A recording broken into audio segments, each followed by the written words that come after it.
Demon Blade reads creepypastas. Construction site entity. To this day, I have no idea what I saw. People I tell seem to not believe me, but I swear it's true. A little background before I get into it. I am a 29-year-old construction worker. Been doing it since high school.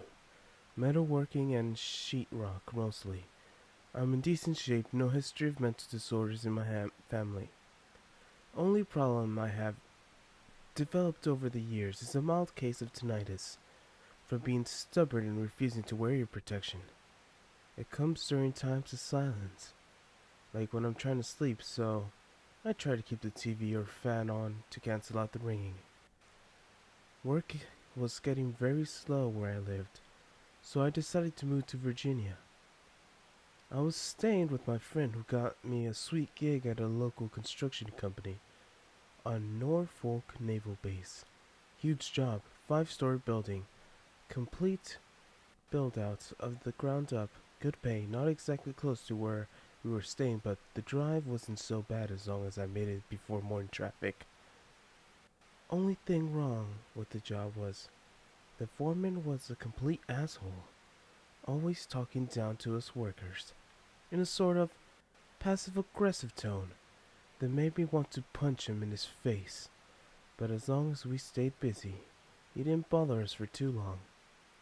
It was a huge job, and he had lots of people to bug. About 4 months into the job, I injured my right hand, sliced my middle finger on a piece of metal. It didn't hurt at all. The doctor stitched me up, said it was because it was so deep I severed the nerves. The next day, I had to file an injury reports and everything. My boss said he was going to put me on light duty for that. I didn't have to do anything except sweep until my hand healed. I was all for it. Same pay for an easy work. For the first week, everything was all right. But when it started getting boring, I mean really boring, the days dragged on, and I was wondering why they didn't just pay me to stay home. So naturally, I started wondering the job to kill time, checking all the hallways, and there was plenty of hallways, really long and gloomy looking, when there were just gray bricks all around. Some at the very top didn't have temporary lighting, and would have been pitch black if it weren't for the huge window cutouts on each end letting the sunlight. I stayed away from those hallways, they creeped me out.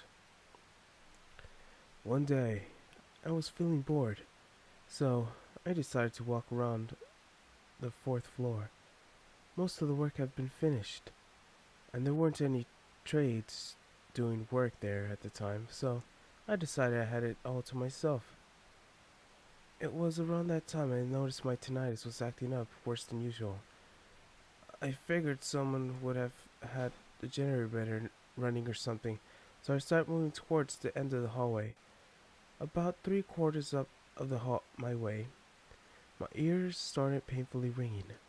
I tried sticking my fingers in my ears and humming, which usually does the trick, but the ringing was so intense I started feeling nauseous.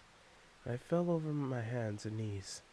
I was slapping my ears, trying to make the ringing stop. My eyes started watering at one point because I was slapped my head so hard. I got up off my knees, still covering my ears, trying to get onto my feet so I could make it to the stairwell, but the ringing was so intense. Every move I made sent my head spinning. Moving slow helped, but not much. As I turned around, I noticed someone standing at the other end of the hallway near one of the window cutouts. The sun behind him was so bright, all I could see was a silhouette. I started yelling, "Help! Help!" as loud as I could, but the guy didn't move. I thought maybe he had his ears plugged in and couldn't hear me, so I started moving towards him slowly. My head wouldn't spin as I got closer. I started noticing things I hadn't before. First, this guy was huge, like impossibly huge.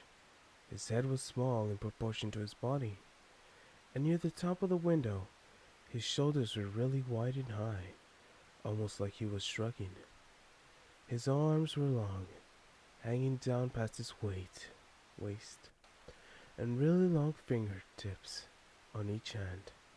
I still couldn't make out any facial features because of the bright sun behind him, but I started realizing this person wasn't normal. I slowly backed away. He stood there, looking at me. I was almost to the stairs when the thing slowly cocked its head to the side like a dog does when it's confused, and my ring in my ears goes crazy. It was extremely painful. At the time I thought my ears were bleeding. I was pressing my hands onto my ears and yelling, but it was so loud I couldn't even hear myself yell. I dropped back on my hands and knees and threw up on the floor until I was puking air. I looked, I looked up to see if the thing was coming after me, but I caught a last glimpse of it walking into a nearby room. The instant it disappeared around the corner, the ringing in my ears just stopped, like someone hitting the mute button. Needless to say, I ran the fuck out of there and didn't look back. I stayed away for the fourth floor for the next couple months. I told a few people what I saw, but I only pretend to be interested. It was about 5 months after it happened when I decided to get back up there. I checked every room. If there was any signs of the thing. They were long gone. I went to the window where it was standing and took a measurement. The top of the window was 10 foot 9 inches.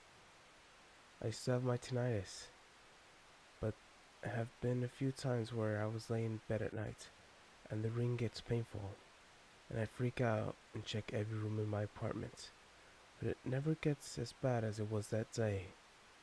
I really hope it never does.